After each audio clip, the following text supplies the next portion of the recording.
Okay, so we were talking about wielding ultimate power and how ultimate power ultimately corrupts. Yes. Yeah. Uh, yeah. I'm not going to even worry about my disclaimer on this one. Simply No, because, this is just a conversation. yeah, this is the conversation. But it's like the Jediism that I'm teaching. That it is about having to go to a place as a last resort. Okay, where there's the ultimate consequence. However, there's options to it, and that we don't want to go there because of the damage that can happen, right? But I yet, I've taken a self-defense class, right? and in the class they taught us this is the extent you can go to in a street fight if you need to, Yes, but these are some things that you can do if it's like you don't want to cause a whole ton of harm to a person and you just want to send a message, yeah, yeah, and or and or just protect yourself in the situation and handle the person to a certain extent, but you're keeping yourself safe, but you don't have to go to an extreme through it if you don't yes, want to. but how many people actually have experienced to that extreme?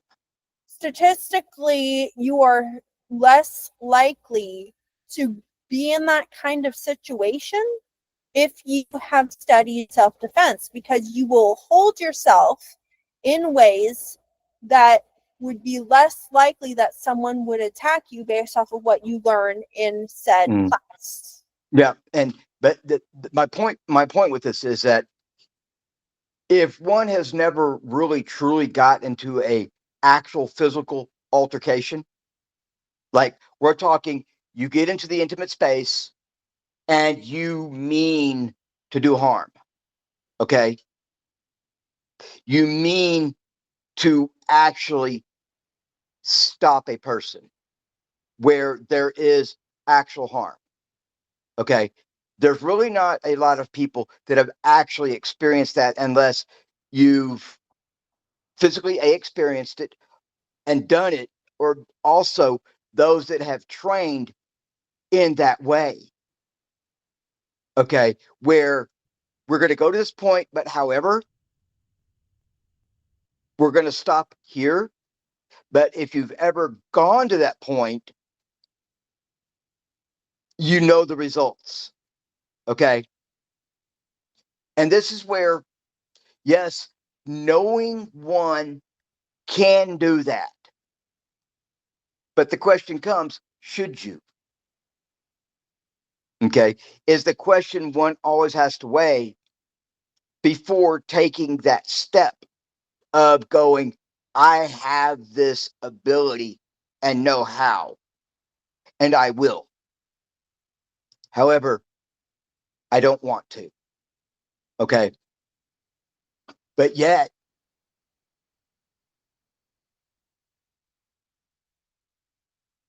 that ultimate consequence may be what's necessary or coming very close to it. But Without however, consequences, how do we know to hold ourselves to certain morality and ethics? yes, yes. And though, yes, gray Jediism does talk about that. We talk about and know that when it comes to that point, we have to allow ourselves to be open to that. Okay. We know that possibility exists, and have no, we do not, we have no reservations of about going there because we know we've weighed things out. We've looked at it, but nothing else is working. Nothing else is going to end this. So this is what I must do.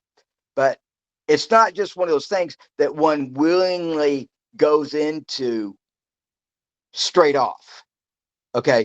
There are positions and steps one must take prior to. Okay. It's not, but if it escalates to that point during, then one has no reservations about going there. And say, for example, you've told people, look, I have worked very hard to not be that person. Okay. But if need be, and I keep getting pushed, I will show you that person, provided this continues. Well, same thing happens, and they keep bringing up who you were. And there comes a point where you go, you know what? I've tried very hard to not do this. I've tried very hard to avoid this. You've asked, you shall receive. And this is who you do not want to see. And you show them. And then after they see it and you're called names, stuff like that, it's like, you're not a human being. I told you. If you keep pushing and this keeps happening, you will see. And no one's going to enjoy it. I am going to make enemies doing it. But I'm okay with that. I'm okay with this consequence. I'm okay with the results. Because you've taken steps to avoid this. You've taken steps and taken measures and weighed out and examined. This is the last thing I want to do. But we are at that point. We're now. I think this goes back to the topic of environments we were raised in as well. Yes, yes. And though, yes, the environments we were raised in may be the reason, but it's not the excuse.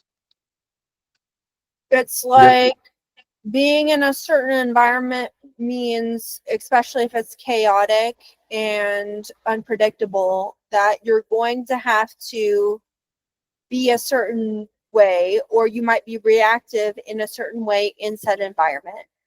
Yes. But when you get outside of that environment and you see things from other perspectives, you realize, okay, maybe I should work on this. Maybe I don't have to be that way. Yeah, yeah. And maybe the perspectives from that environment, maybe looking at it from a different perspective from outside of that, yes, can bring greater insight into what we actually think outside of that. yeah. And here's the beauty in this, actually, is that you get to see there is a different way. Okay. You learn the compassion.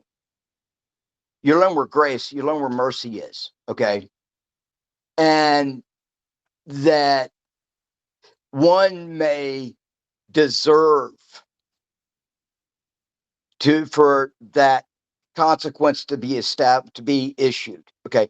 But then you go, enough has been done, enough has come to the point of that, though they don't deserve it,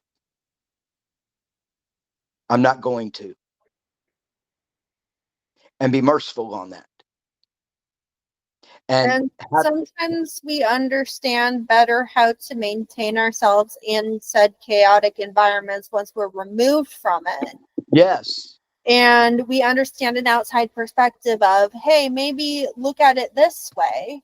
And address some things with yourself. And then when you go back into similar environments, you're like, oh, okay, I can look at this from a different perspective. I don't have to agree with everyone. I can actually be an individual in this, and I can decide for myself what I'm going to do here. Yeah. And this is where, like, okay, I'm going to use this Marvel character, Logan, Wolverine, okay, of James Howlett, okay.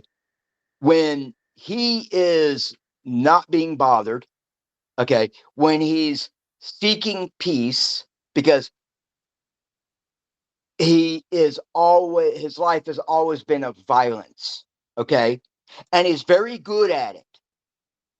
Okay. As he says, what I do ain't nice, but I'm the best there is at it. And he looks to have peace.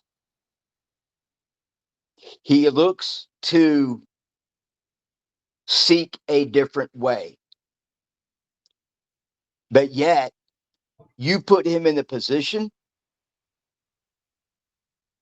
you have asked for the wrong situation because he's going to extend his claws and is going to take anything short of a miracle for him to stop. But yet, he will if he sees that I can hold to see. He does have a bit of compassion. He does have a bit of empathy, but it takes a lot for him to see once he's in that mode of, I am getting ready to run you through and I will not feel bad about it. But yet, on the other side of, and it's to the point of that he goes, I did what I had to do. But yet, when he does it, there is a bit of regret in it. There's a bit of remorse. And he says that everything I've done ends up bad. Everybody I've gotten close to dies. Bad things happen. Okay. But that's how he's grown up. That's his life. That's the life he knows. And he greatly wanted to not be in that life because he's been shown something different that was peaceful, that was teaching, that was productive and mentorship. Okay. He was also very protective of the people he loved and cared about deeply. Okay. And that, but yet it come down to it, he had no gumption about, okay, the ultimate consequence is coming your way. And I'm not going to stop. I'm going to issue it. And you are going to taste it. You're going to see just how good I am. Okay. Now, let's flip that around. Okay. Charles Xavier showed him another way, right? Charles Xavier taught him there are other ways. Diplomacy. There are ways to teach through history. There are ways, other means to an end. Okay. And Charles Xavier taught James Howlett that. Because let's face it, James Howlett, when he died, was over 300 years old. That's a long time. But yet, on the other side, he learned a lot of philosophies from a lot of different masters, a lot of different people, mainly in the Asian philosophical aspects of Bushido and other aspects along with other forms of combat. So he wanted to avoid it. The warrior in the garden. He liked being in the garden, but was always prepared for war, but enjoyed the peace. And I think many can relate to that. And yet I relate to that as well. Because my own life was very chaotic when I grew up, as I was growing up. And I know that very well. And I've experienced a lot of different ways. And I've had that physical altercations on many levels and on many occasions.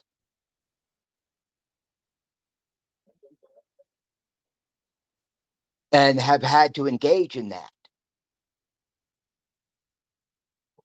But I have found that even though those altercations can be, in a way, fun by I play airsoft, okay, whenever I get the chance.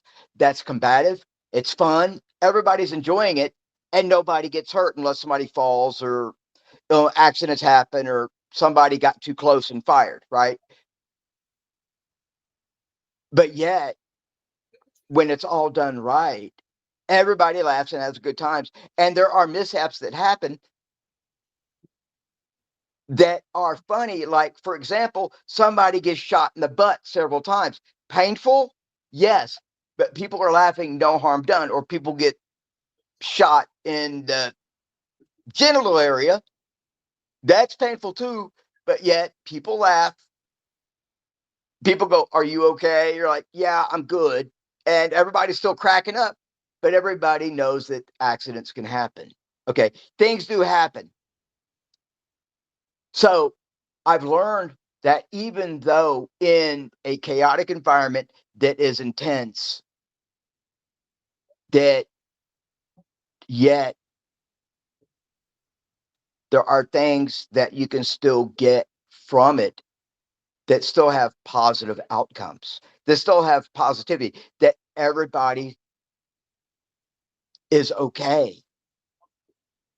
Even in chaotic environments, there's still things that we learn from them. Yes, yes. There are values that we take away, and even in adaptation to said chaotic environments, there Yeah, are certain adaptations that we'll do to tolerate it more, yeah, to be able to address it more.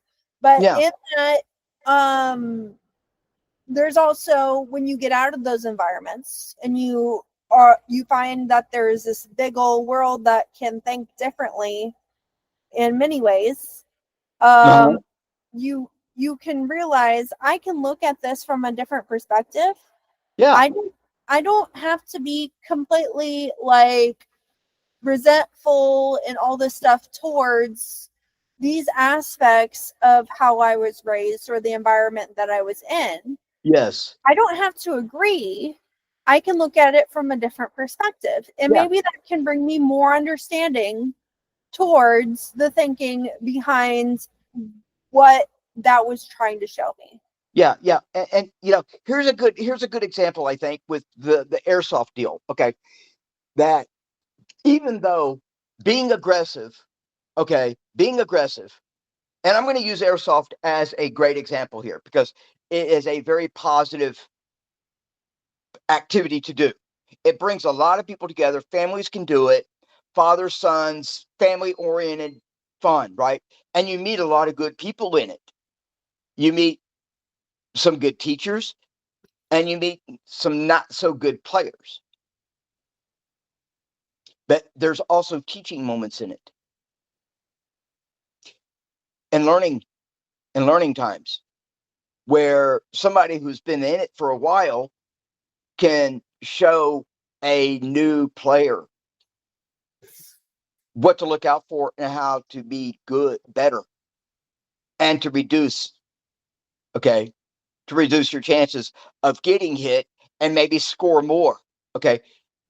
But yet, in that, there is aggressiveness and assertiveness in it and an intensity where people that have grown up in environments that are intense, that are chaotic, those environments, in a way, may be more befitting to them because they understand and it's familiar to them. So they might thrive very well and seek that out. You know, one and be very at home and happy doing it and feel a great sense of relief. And they have exhausted those emotions, that thought, that energy that was stirred up during it to I have to do this or I'm getting ready to this. But yet you put this replica in their hands that looks very real and they are quite at home. And one thing I've noticed through this time of this growth and introspect and a lot of work on things, I have found that I'm not so apt to go in head first. But yet on the other side, if you don't, you're going to be more of a target and more of the guy that gets more frustrated. And so you're going to get irritated. You're going to get angry. And so in a way, I would think that's more on the person, or maybe they haven't learned how over time or been taught how to harness that, how to focus it. And I watched this program on special forces, special operators, okay, and people in combat, that some of the operatives, operatives,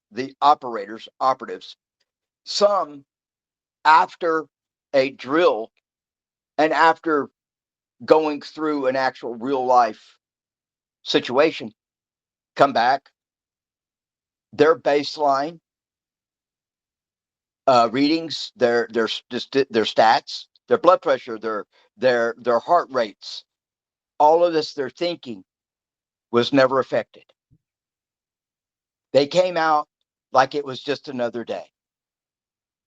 But yet you have some that are in complete disarray.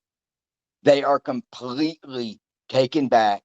They are completely in shock of the measures that have to be taken. So,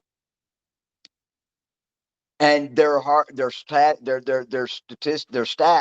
are completely through the roof, and that yet some, even though their stats, their heart rates, all their blood pressure is through the roof, but yet they're completely calm.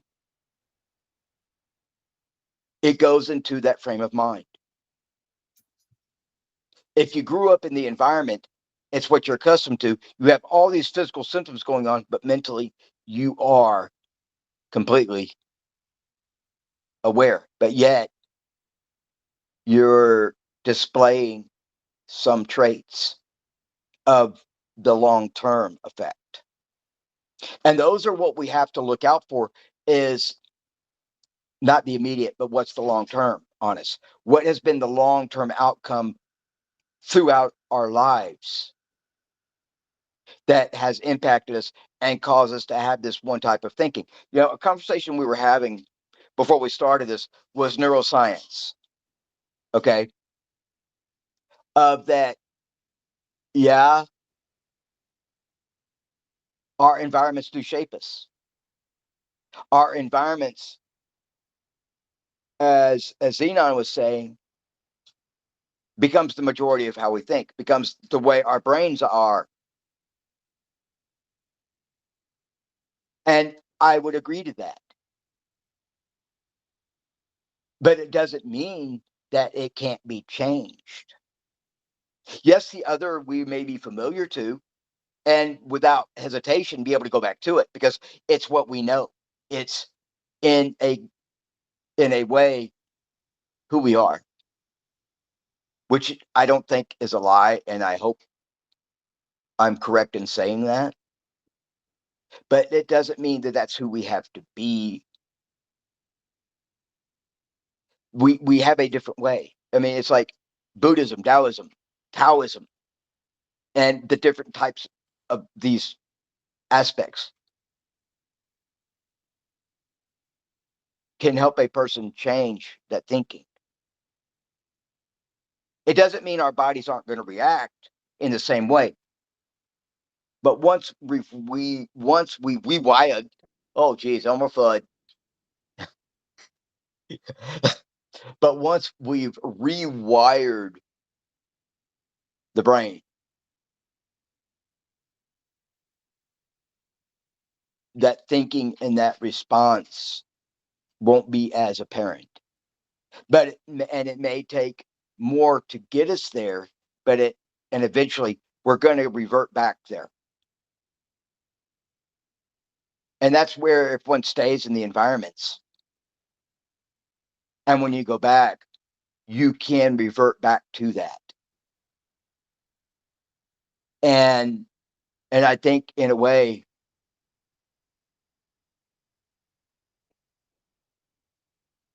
we have to be aware of that in order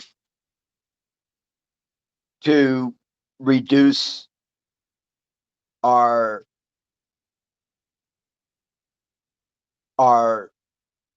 exposure to it.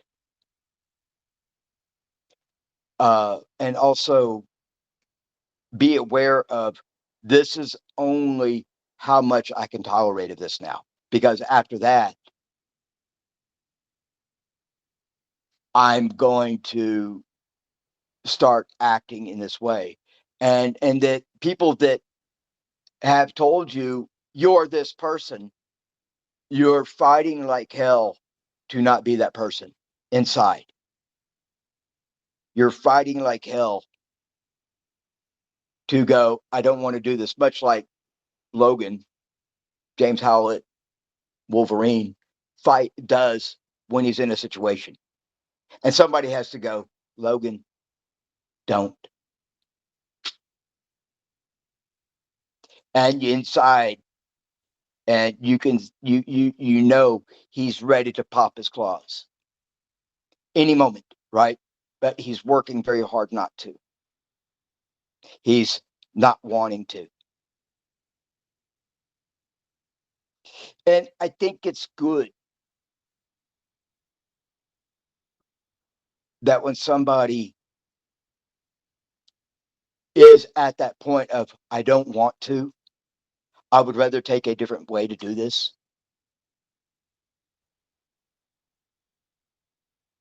is a very important thing.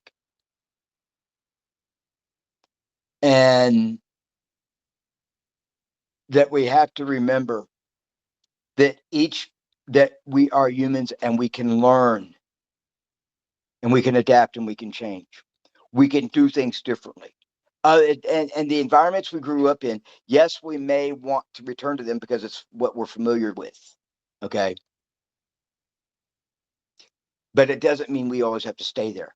We don't want to stay there. It's where we want to be.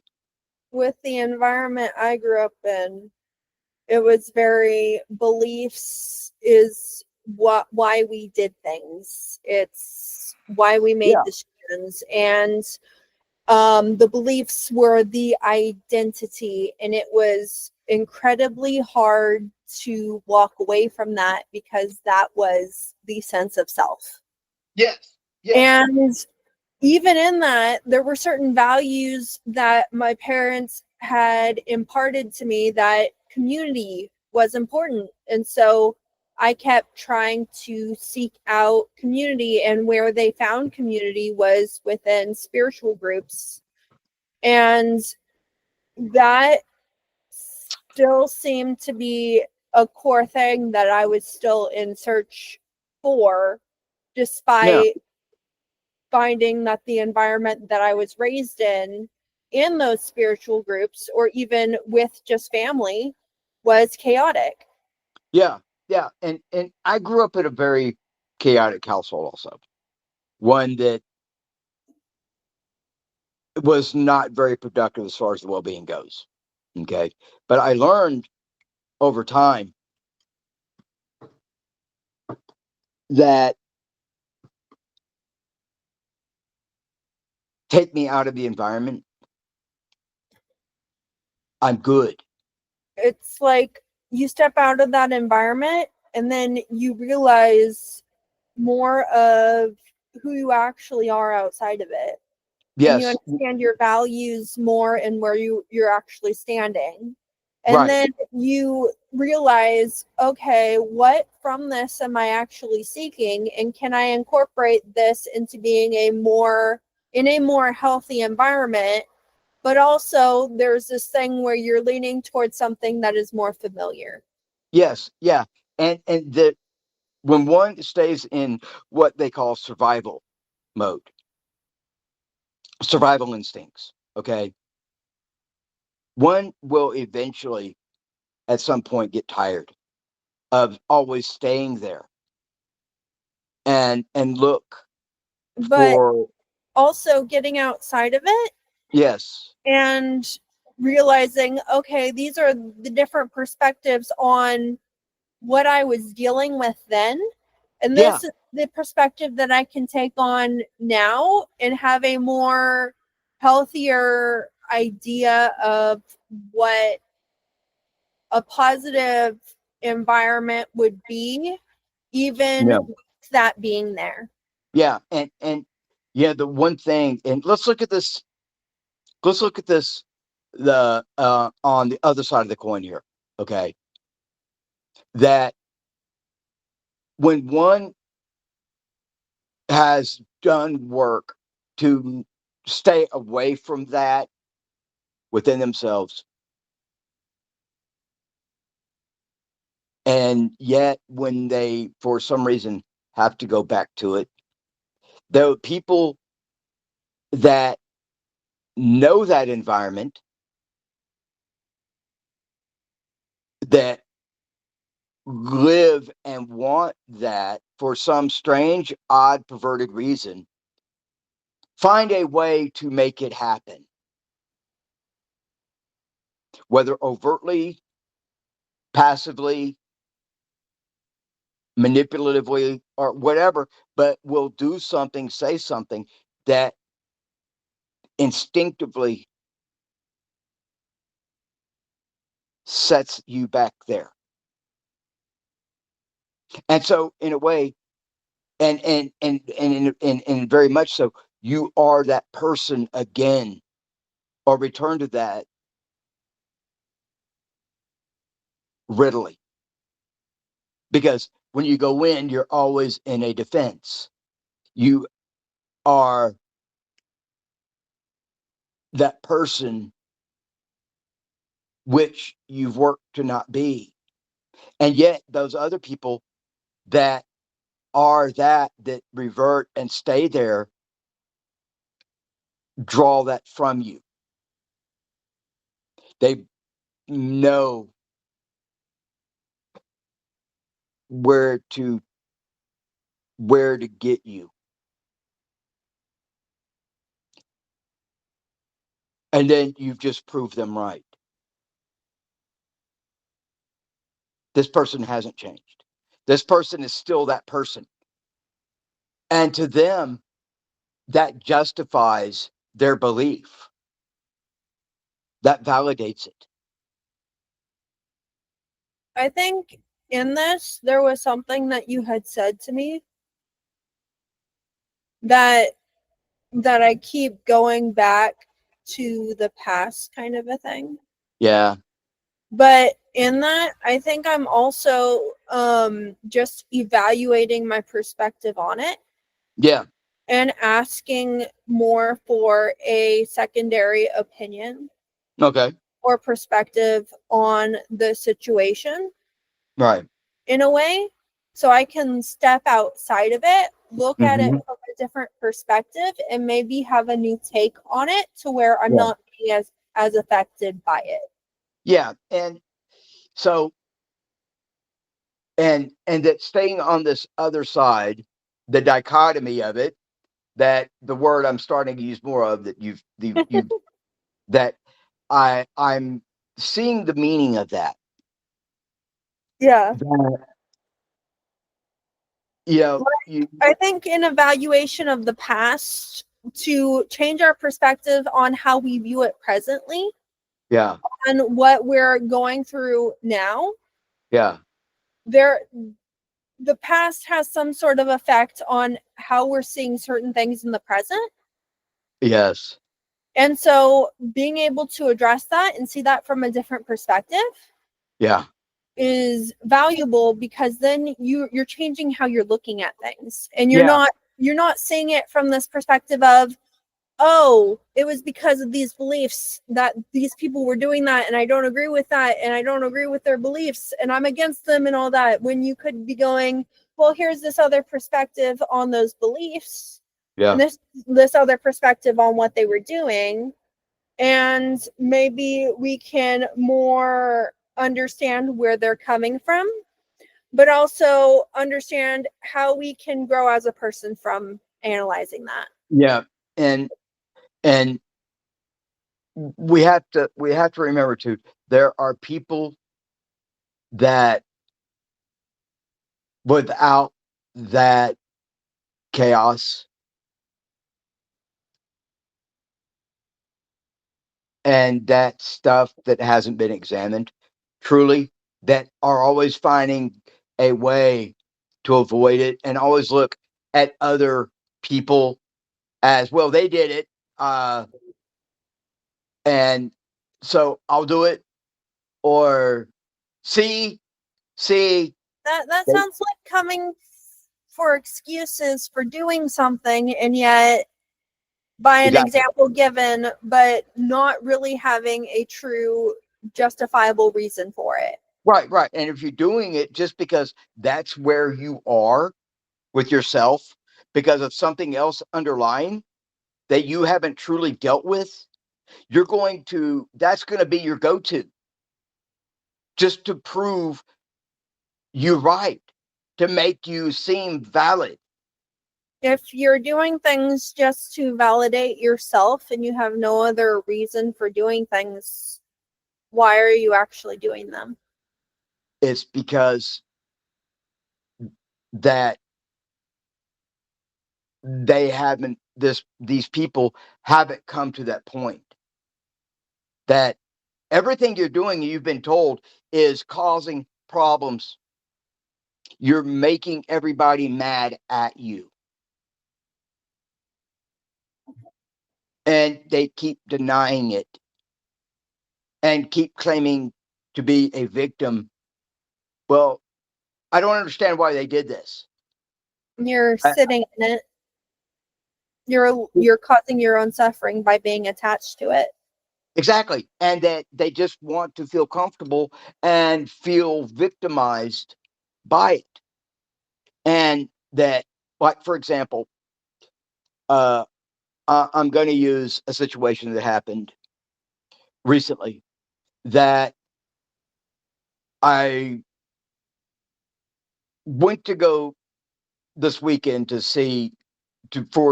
finish up some things, to get some things from an estate that, my part of my family's estate, that's, or not an estate, a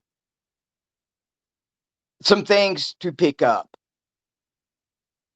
and that there's a family member that keeps holding on to how I used to be. And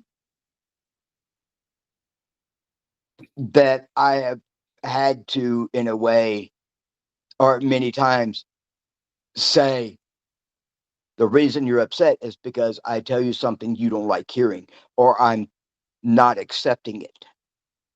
And I'm going to tell you I don't tolerate it. But yet this person persists.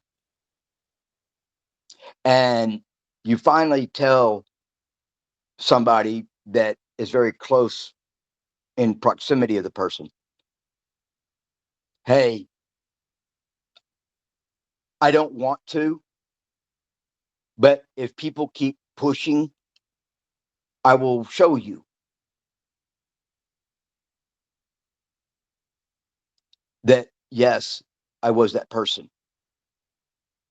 And that's the person I've worked very hard to not be again and be anymore. Well, invariably, something happened and I got very disappointed and I was upset about it. I was actually mad about it and I wanted to leave. But yet, a person came out and said something to me that, you are being the person you have worked very hard to not be.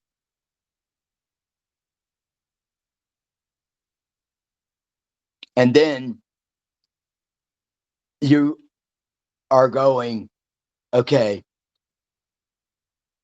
then here we are. Then and I've worked very hard to avoid going to a point, to not be that person, but to stand my ground and go, I'm not going to allow this. You can't talk to me this way. I'm not going to permit it. And when you set the boundary, that just irritates them more. And so they just persist at it. And so you want to leave, and you do everything you can, and you pack up and you leave. Well, the person that you had told this to was there of, if you keep pushing, I will be that person. And nobody's going to like it. Well, it ended up that something got said and a threat got made. And I go, don't threaten me. And then, bang, I said, you are acting just like this person.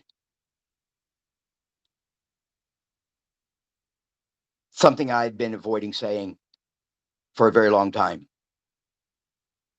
Just because I knew that I would stoop to that level, that thereafter, stoop to where you've avoided being. Because these were examples that were shown that were shown to you as you were growing up.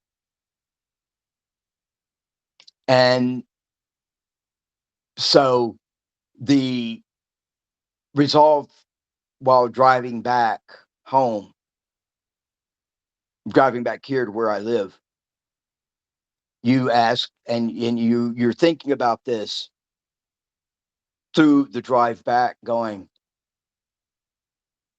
I don't know when the next time I'm going to go back, if I am. Because this brings that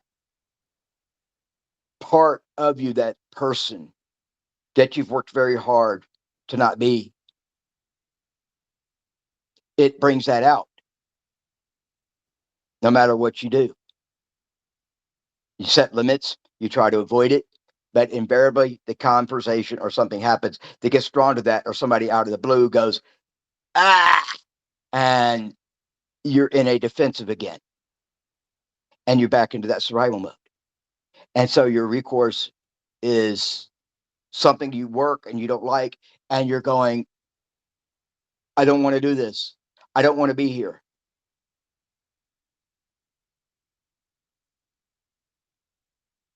And yet it still ends up proving that other person right. And deep inside, you're going, you know what? You messed up. You let it happen. But this time you chose.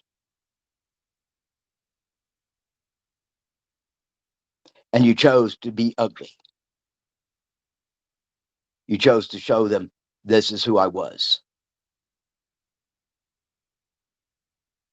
And so you get called names from it. You get called, you're not a human. Am I proud of it? No. But when it comes to a point of, I think that there does come a point of like, okay, I am going to prove you right, but I'm going to do it. And you're not going to like what happens. I don't like what happens. So this is where I think, in many ways, those environments that are bad for us, that draw out, even though one has done everything and it still continues to do the work to not, and intensively, it can still happen.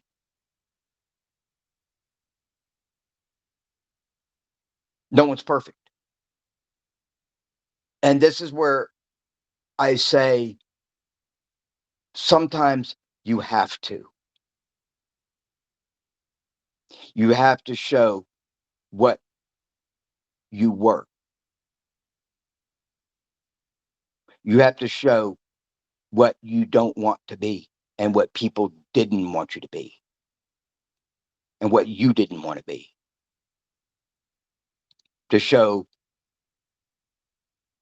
the contrast.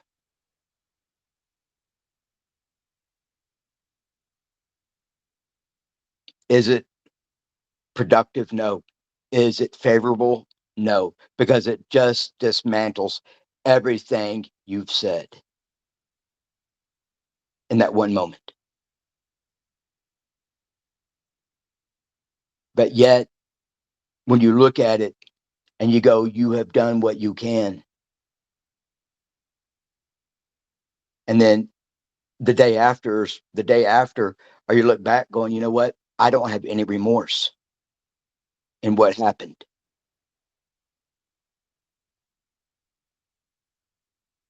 I have no, I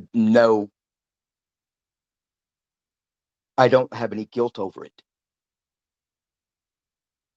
And where it could have been, just let the person be angry. Leave them alone. Let them be angry. As long as they're not taking it out on anybody and they're just experiencing that emotion, let them experience it. Let them go through it. Don't interrupt it. They'll be okay after, but let them calm down. Let them process it out.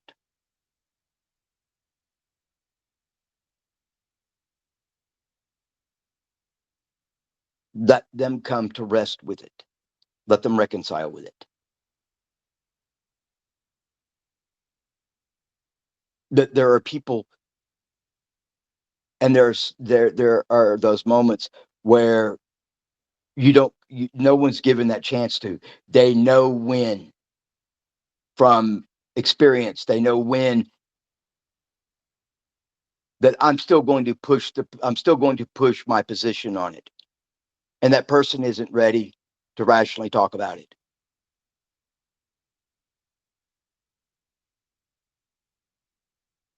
But yet the person that keeps pushing the position has yet to actually process their own, where yet they revert back to, because of the experiences we've had, the interaction they've had with each other. But on the other, there's a caveat in this stuff. The person that kept the peace, that said no, is gone. So chaos reigns. And so here it is. It's like, as we were talking about, like the Lord of the Rings, right? Where the kingdom and the realms fell into complete chaos, right? Yeah. Okay. In a way, it's that same scenario. In a way. But yet, you have Gandalf, who's trying to keep the peace of everything, trying to solve everything and keep things in a balance, right? But you have the other guy who's looking to stir up the Eye of Sauron to rain darkness.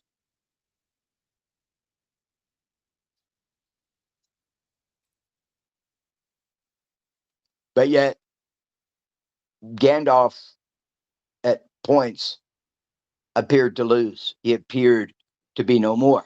But yet, comes back and becomes more powerful.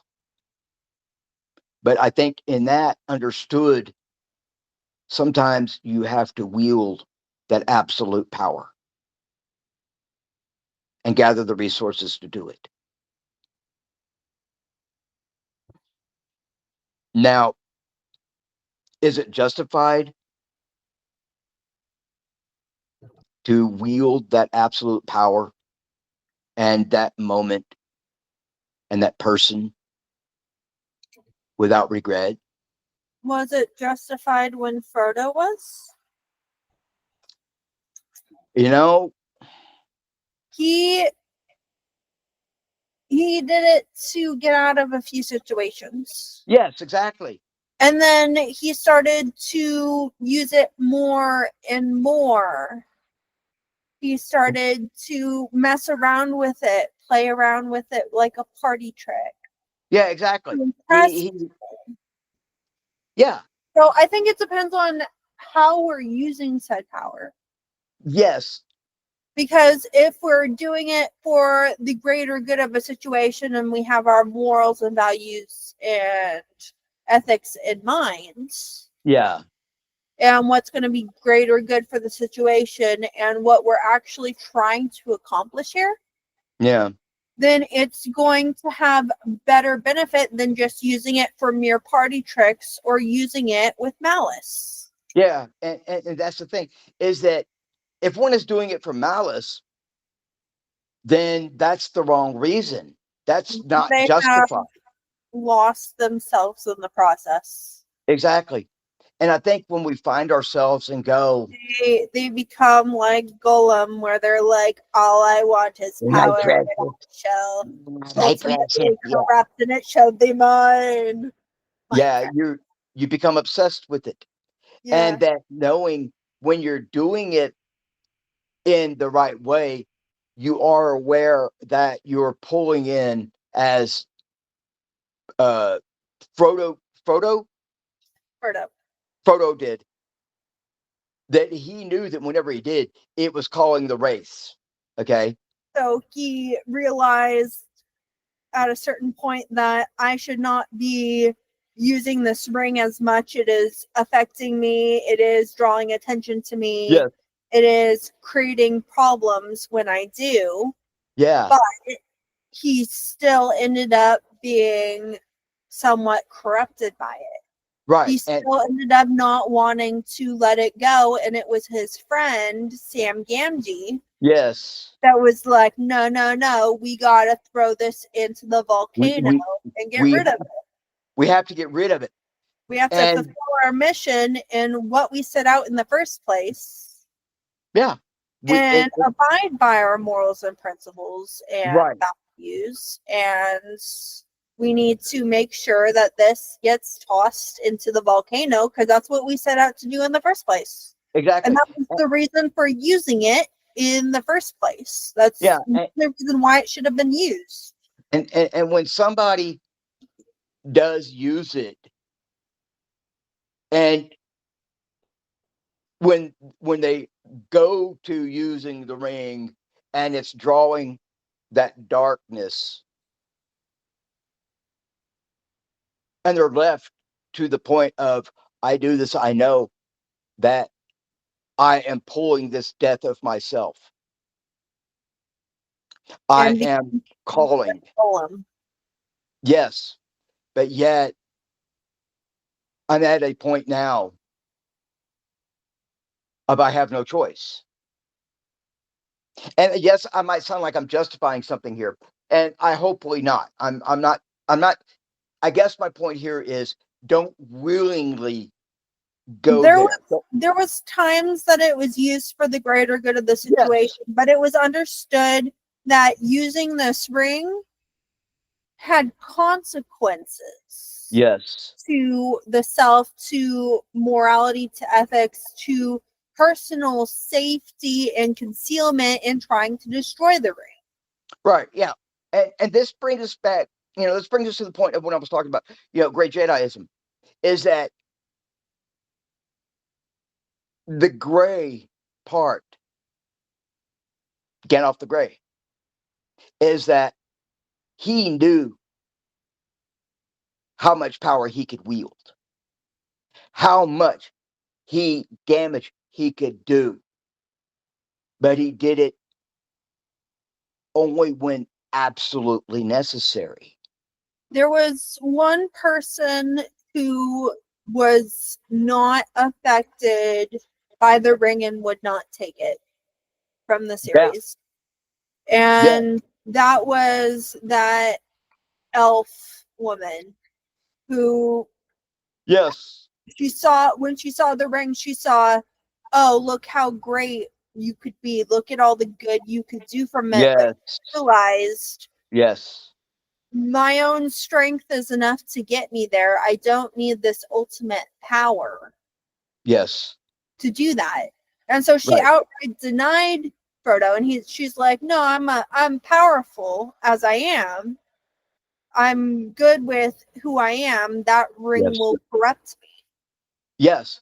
And this is where the balance of when we have to make a judgment call. And but yet when we do it, we must never forget who we really are. We cannot lose ourselves, as you were saying. And I think when something is done and there isn't remorse from it,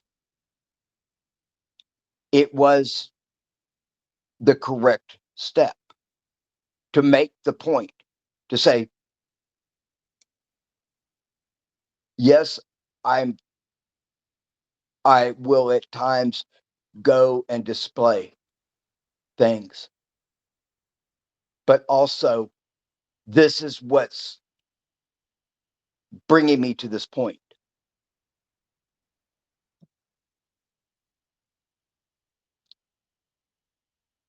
And when one crosses that threshold, that they're like, I no longer can stop. I no longer can hold back here.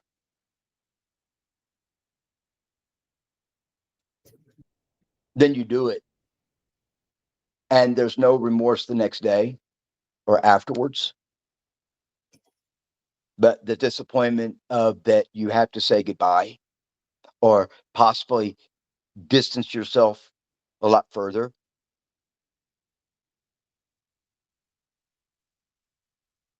Then the reconciliation of having to distance yourself because of what draws that part of you back out. So in a way, I would think in that you are going, I don't want to be that person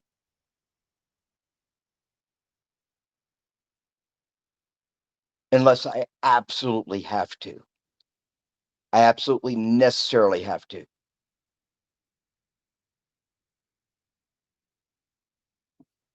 And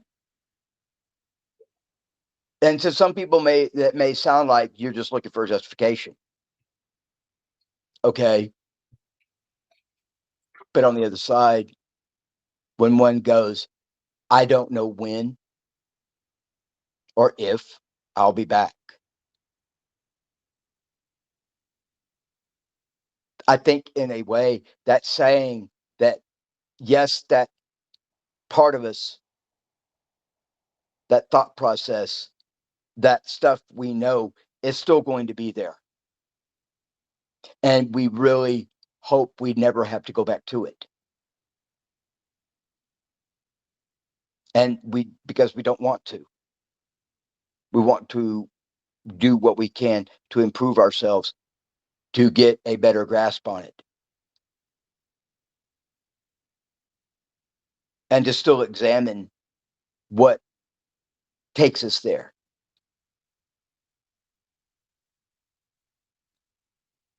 And sometimes, even if mild forms of it come up and we can handle and manage ourselves through it, which we can manage. But yet there's always going to be that one button that, as hard as one tries and works at to not do, it's always going to be there. It's always going to be exposed. And we try to guard it, and our ego, and that fragile part of our ego that it's a part of, takes a play. It shows its cards. And by all means, I'm not saying it's right. In no sense of the word is it right. But I think at times, as another Gray explained to me, said there are sometimes where it's justified. It's valid. And I would agree with that. And I would agree that, yes, foremost, always take the other route. Avoid the conflict. Avoid those things that don't take us to that point. We would much rather have a good time, much rather be at peace, all of us, and do what and do the other stuff that's contemplative, that examines it, that lets us delve into it.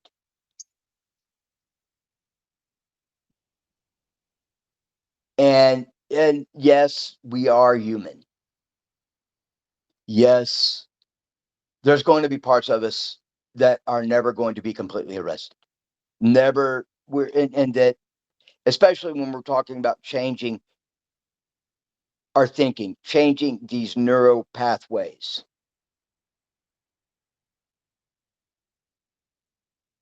Which is a big challenge. It's a long, hard challenge. And It gets us out and of our comfort zone, but it is yes, worth it.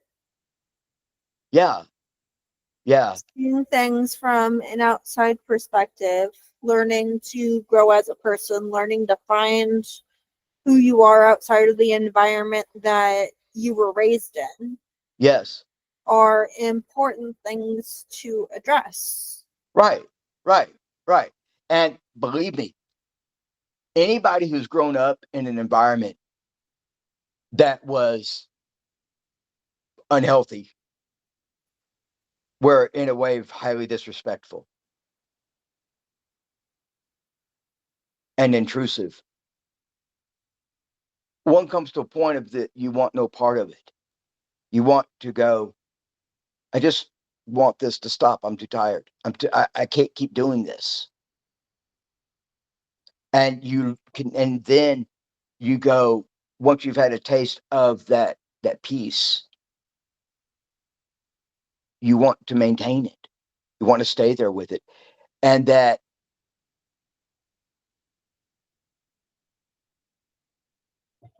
um,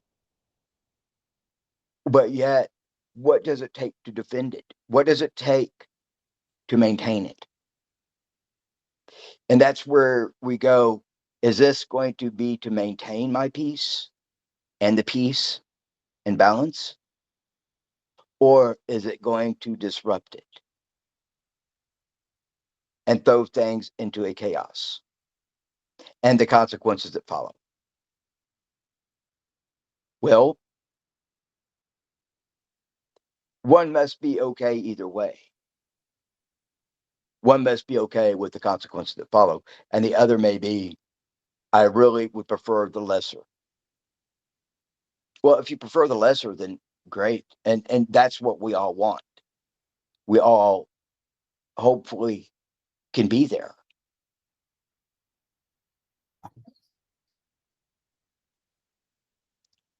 And yet there's still going to be that part of us that in a way is drawn to it. Frodo in the ring. Uh Frodo, the little Frodo, frog, Frodo, the oh, guy that the guy who was supposed to take the ring, or the guy who turned into um the Gollum. guy Gollum, that's the guy, Gollum, you know. But I think in a way we all have Frodo and we all have Gollum in us. All have it. But which one do we use? Now, we saw that Frodo had good in him. He wanted it, and you could see an internal battle. But yet, it was all so he could still get that ring. And so in that, you go, what is your motive for it? Are you truly trying to seek peace and balance? Or are you doing it as a motive, as a portrayal of a facade? But yet, I think this also looks at what are we comfortable with in our choices and the decisions.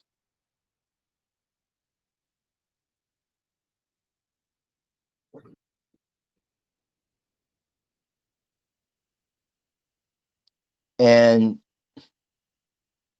but I think ultimately the best option in any situation is, if we have to be in that environment, we limit and we find the fastest exit possible for when it's needed. So we don't go to that point of that disrupts our well-being, disrupts what we've worked to have a positive outcome with, to be that person that's different, right? And that I think and know for a fact that when we can maintain ourselves completely in that environment that takes away,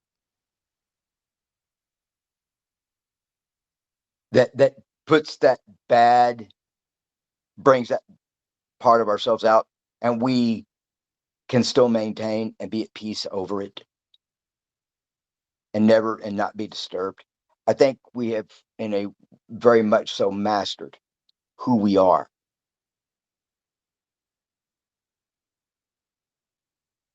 And of course, we are our own slave and our own master,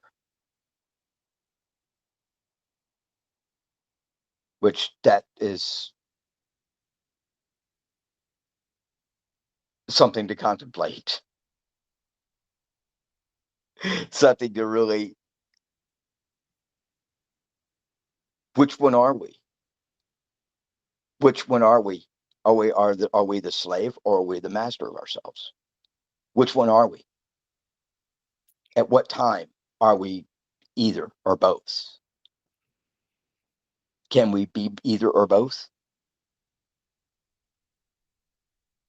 And can we be that at the same time? That is a very deep question, I think. And I think it's worthy to contemplate that. I think it's worthy to examine it. And I think in a way we are both already. It's just, which one do we choose to be? It's like, are we the wolf or not?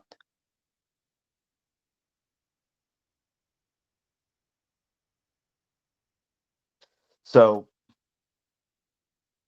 conversations like this are, They're I nice. think they are, and yet I think in ways are very hard to have at times, because it does remind us of that moment. But on the other side of it, if one is able to talk about it and realize, you know, you did what you could,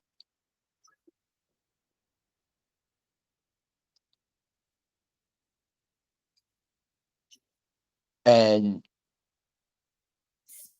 it was at that point, you go, okay, I I must.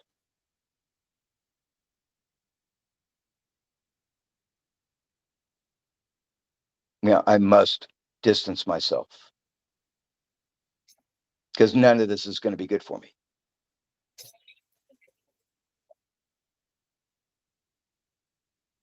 And but knowing on the other side of it, the contrast that we know we're capable.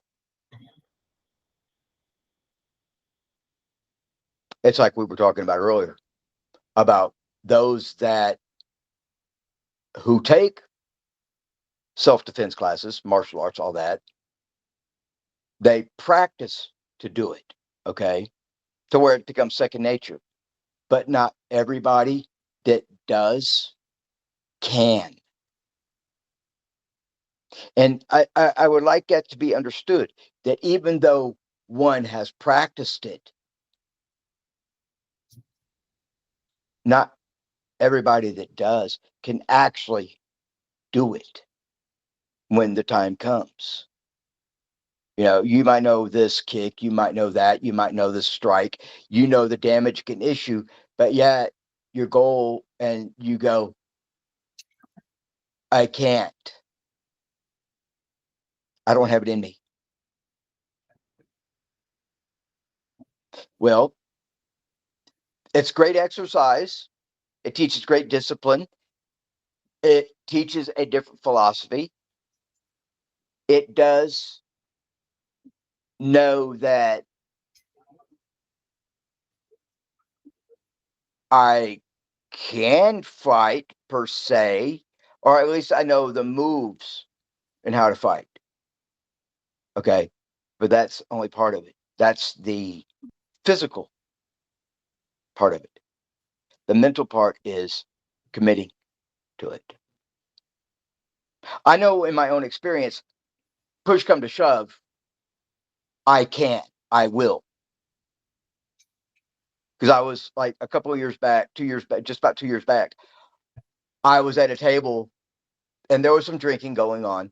And this guy reaches up out of the blue that I hadn't seen in years, reaches up and slaps me upside the head a couple of times. I'm like, what the hell is this? Right. So I go, you know what? No. I'll reach up, I move around, and I put the guy in a chokehold. And go, are we cool? Can I let go?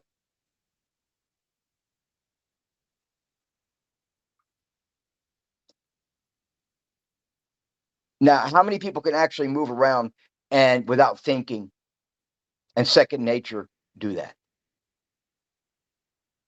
You have laid your hands on somebody when you could have just distanced and left.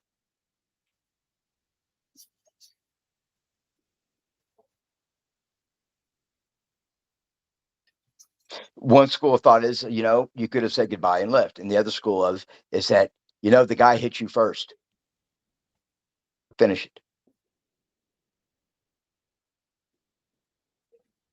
Well, from my experience is if somebody lays your hands on you, you finish it. You go ahead and you engage and you don't hesitate, because if the person wants to do it, they're going to do it again.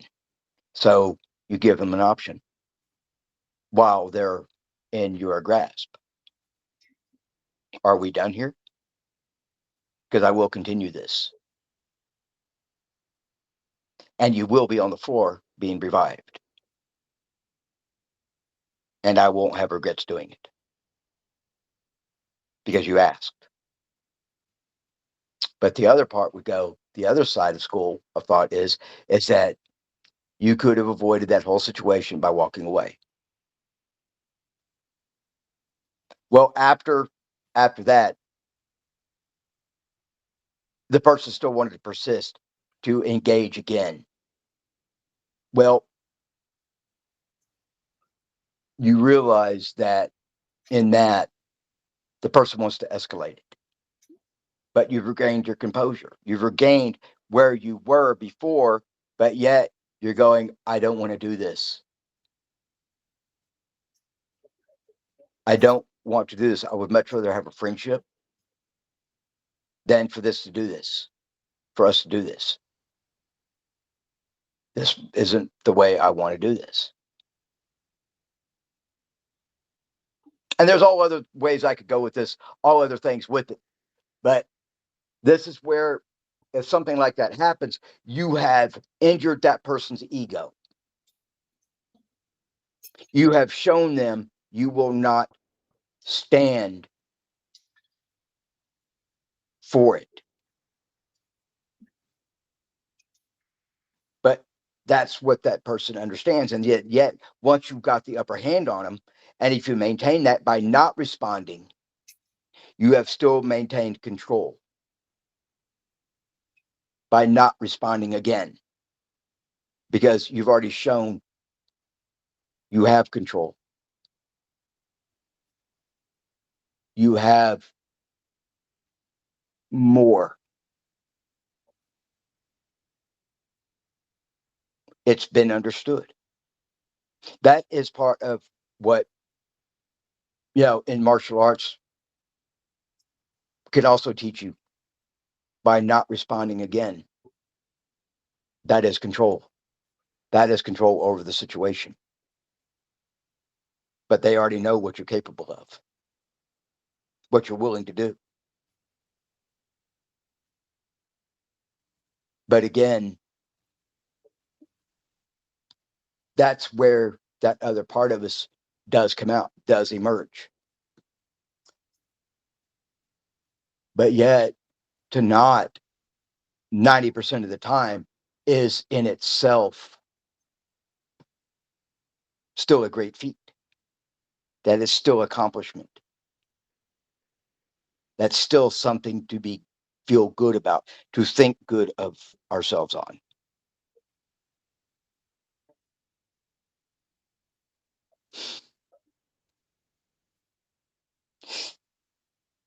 But I know that the community looks at Gray Jedi as just justification of being able to do something just because of a title and a name, right? Well, Gray Jediism is not an excuse to do something. It's a higher standard. It shows one is willing to gain more control, to have a higher form of discipline with themselves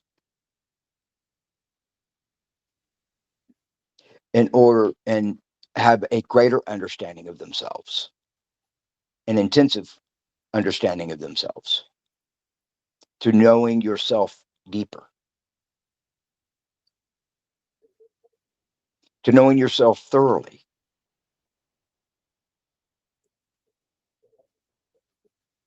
And there is great contemplation in it.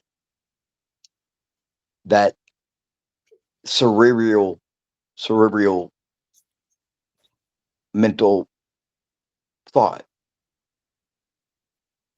which is alone great medicine.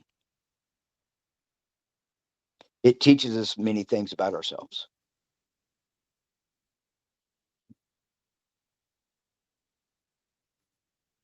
And we can gain a better understanding of ourselves. And through that thought, through that meditative process, through that search, through that work, through that practice.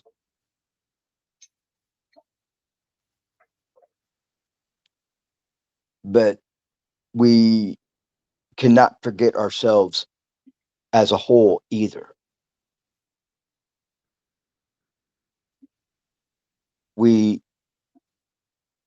It's something that if we forget ourselves, both sides, the way we are, who we are, and knowing that we can still fall short, I think is acceptance of who we are, who the person is. But our morals, our beliefs, our ethics, and experience, I think we maintain those and understand the value of them and the importance of that. will far outweigh the lesser part of ourselves, the darker part of ourselves.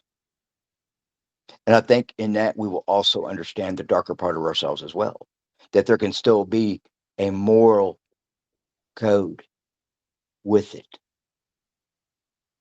That darker part of ourselves still can and does have compassion.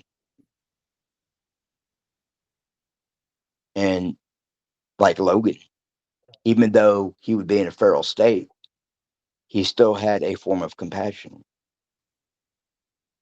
There was things he would not do.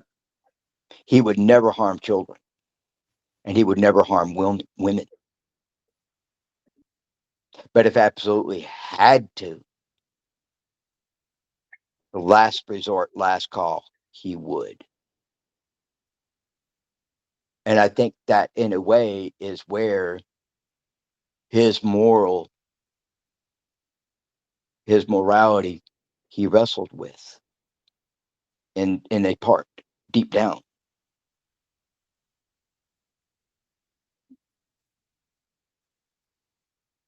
And so I think in a way we all have Gandalf in us. Gandalf the Light, Gandalf the Gray. His friend, the guy that was calling the Eye of Sauron and the darkness, who led the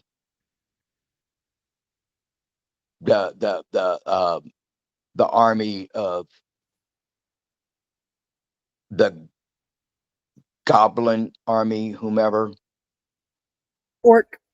Orcs, yeah, the orc people. I think we all have that also.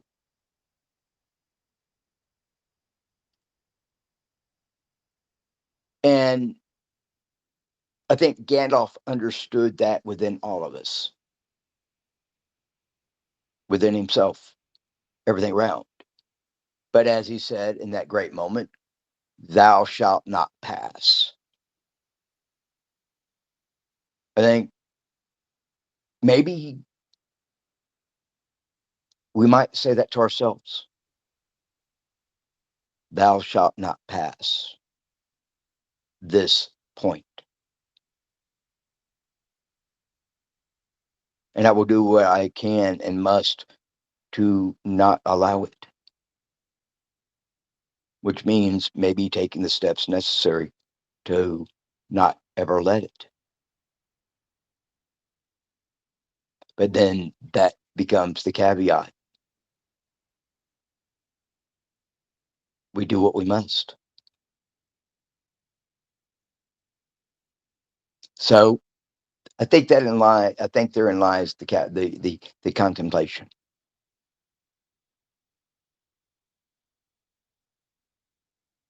I think therein lies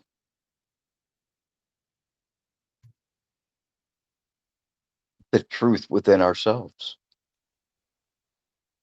or at least one truth.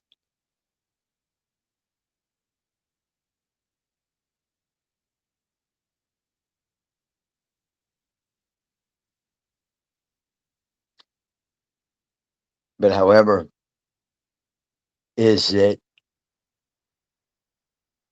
right for us to ignore that? Like, and in the practice of we do not touch the darkness. Why are we afraid of ourselves? It's a very good question. That is a very good question. Why are we afraid of ourselves? We don't trust ourselves.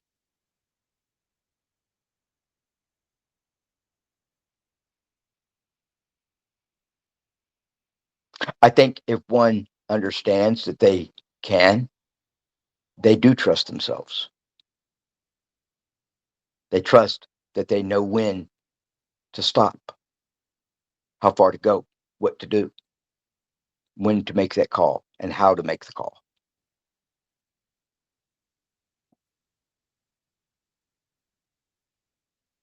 But if one doesn't trust themselves and they have doubt,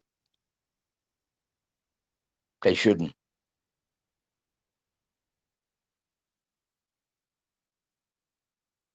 And if they shouldn't, never step foot.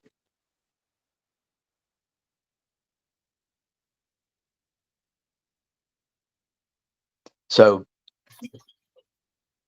I think with this,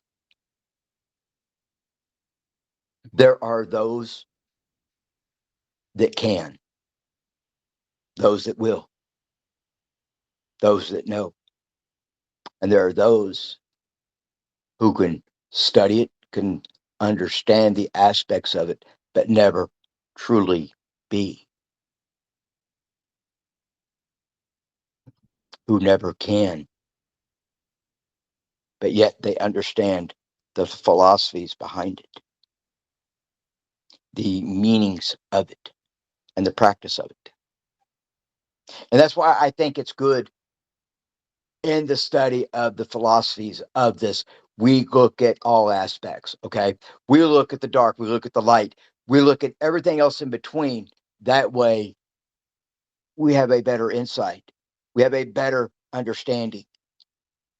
Having a realistic perspective versus an ideal of what things should be. Yeah, an ideology. Yep. I'll say in a way that one who has grown up in an environment that does bring that bad stuff out, I think in a way would seek out and understand more of peace than anybody else, because they're always fighting against the unrest within themselves. They're always in a place with themselves to where I don't like this. I don't like this person. Well, why don't be then? You can't ignore and erase that part of yourself. Now, yes, one can, as I said, master themselves. Do not, which in a way one has truly mastered themselves not. But also in that, with that, I believe that a master of themselves would also know I must.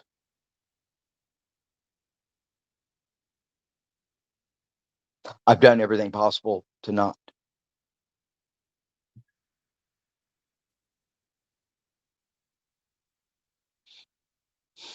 And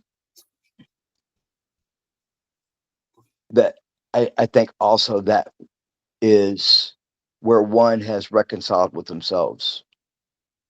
These are both parts of me.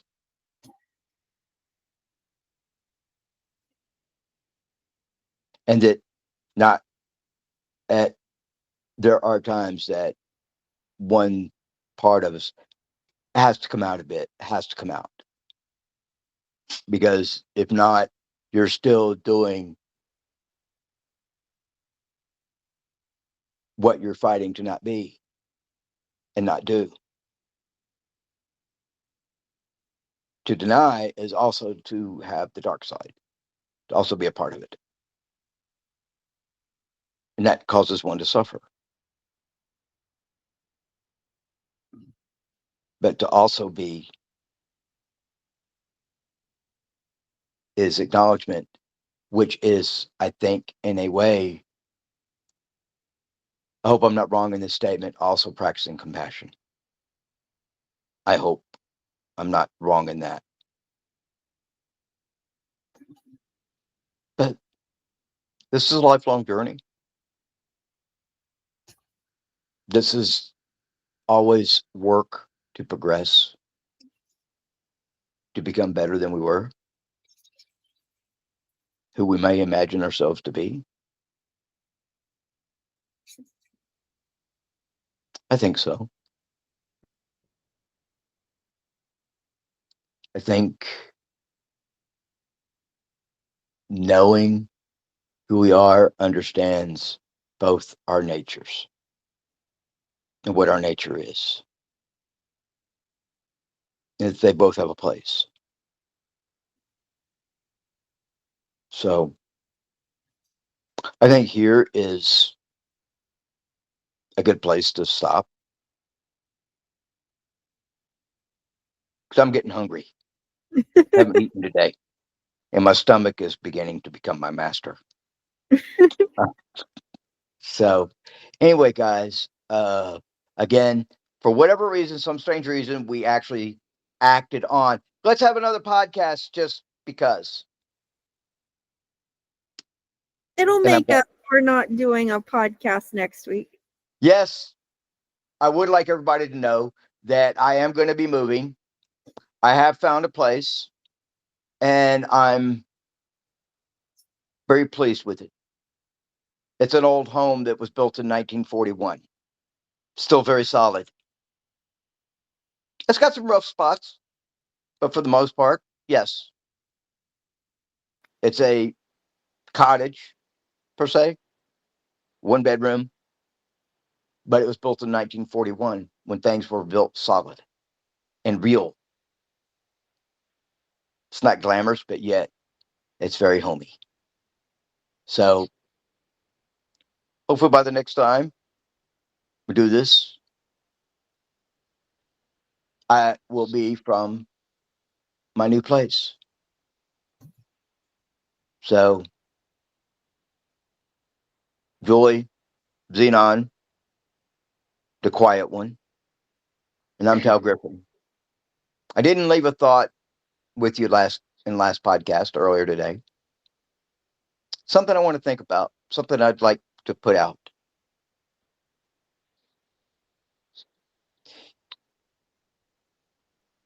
Acknowledge who you are, not in a falsehood, not in what one would lead you to believe you are,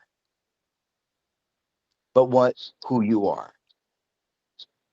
not who you want to portray people to see. Be genuine to yourself. Be genuine to those around you. Don't justify, just be.